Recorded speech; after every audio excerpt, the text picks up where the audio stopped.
Hello, c'est HR, ton chroniqueur. Alors aujourd'hui, nous allons faire un retour dans le passé, plus précisément en 1988, pour te parler du film BAT 21.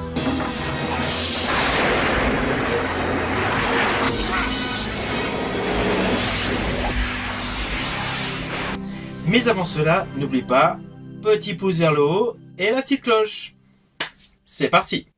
Lieutenant-colonel I.C.L. Humberton, champion de golf. Expert en balistique. Il connaît tout de la guerre. On envoie les chasseurs et on nettoie ça une fois pour toutes. Nos avions vont les dégommer, du moins en théorie. Gentil d'avoir été volontaire pour ce vol, âme. Cette fois, le capitaine part avec un sacré handicap. Alors l'histoire est la suivante. Nous sommes en pleine guerre du Vietnam. Nous avons un colonel d'active, interprété donc par Gene Hackman, dans un avion pour prendre des photos des territoires ennemis pour positionner les forces militaires. Manque de chance, l'avion est touché par un missile, le colonel saute en parachute et en pleine zone hostile. Assez rapidement, il appelle les secours et là, une personne en avion... Vous en faites pas, Cette personne est jouée par Danny Glover.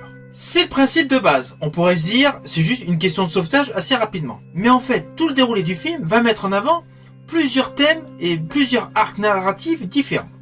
Alors d'un côté, nous avons un colonel qui a toujours vu la guerre de loin, qui étant au sol, demande à un moment donné dans le film, donc un soutien aérien, notamment pour que du napalm soit lancé sur des soldats ennemis.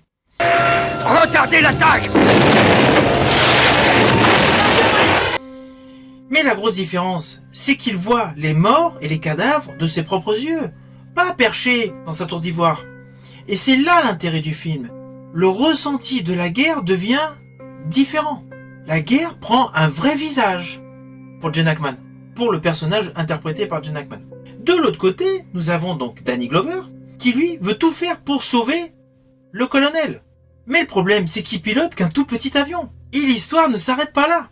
Il y a la tension. Donc, pour Danny Glover qui est obligé de reporter son sauvetage à cause... 21, on va vous sortir de là. Mais ça se passera pas aujourd'hui. Négatif, vous aviez dit aujourd'hui. Des forces ennemies qui sont trop nombreuses, des intempéries, le manque de luminosité, enfin plein de petits détails. Et puis, il y a des contre-ordres. De ce fait, il repousse son sauvetage. Mais le problème, c'est qu'au sein de son camp, il faut à tout prix chercher ce colonel. Donc il faut quand même tout mettre en vigueur pour le sauver. Bon, il se passe énormément de choses. Je ne veux pas vous dévoiler tous les détails intéressants du film. Je veux que vous ayez la surprise. Mais du coup voilà, nous avons ce contraste du colonel qui pour la première fois de sa vie découvre la guerre face à face. Et de l'autre côté, nous avons donc un pilote qui, malgré tous les dangers, veut faire sa mission.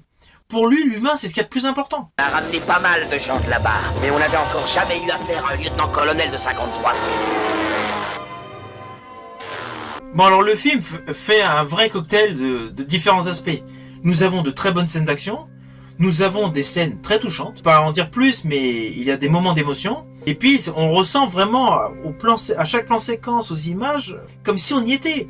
Lorsque Danny Glover est pris de fatigue, lorsqu'il pilote de nuit son petit avion, on a l'impression voilà, qu'on est à côté de lui, on va s'écraser. Voilà, c'est très bien filmé, c'est très bien tourné, et le jeu des acteurs est exceptionnel. Alors Gene Hackman, c'est clair, voilà, star, déjà, avant de tourner ce film, ça faisait déjà 20 ans qu'il était connu, qu'il avait joué dans beaucoup de grosses productions, et juste avant ce film, il venait de sortir du succès de Roger Donaldson, Sens Unique avec Kevin Costner, et il avait fait juste avant donc Superman 4, parce qu'il avait été donc dans tous les Superman. Voilà, et puis il avait fait Conversation secrète, enfin voilà, il a fait une grosse filmographie derrière lui. Et pour Danny Glover, il venait d'exploser aux côtés de Mel Gibson dans L'Arme Fatale, un buddy movie exemplaire. Il avait joué auparavant dans le western Silverado aux côtés de Kevin Costner. Il avait joué dans La couleur pourpre, un grand film d'émotion réalisé par Steven Spielberg. Il avait joué un méchant aux côtés d'Harrison Ford dans Witness. Enfin, voilà. Déjà, une belle filmographie avec des thèmes différents s'était construite autour de lui. Ce qui rajoute de la profondeur, donc, au duo Gene Hackman-Danny Glover.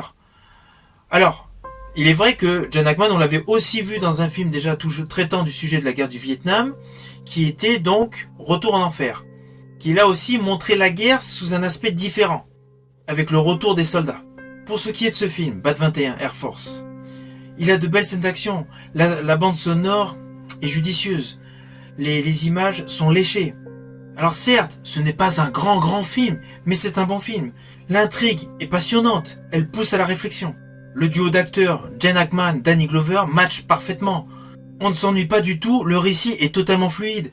Les 105 minutes, on ne les ressent absolument pas. Et surtout, l'ensemble donne une approche différente de tout ce qui a pu être fait dans les films de guerre traitant du thème la guerre du Vietnam. Et c'est une histoire vraie. Je vous invite à le découvrir si vous ne le connaissez pas. Si vous l'avez déjà vu, sachez que dorénavant, il existe en version Blu-ray, donc haute définition. Ça permet de mieux l'apprécier. Je vous dis à bientôt pour un autre voyage dans le temps.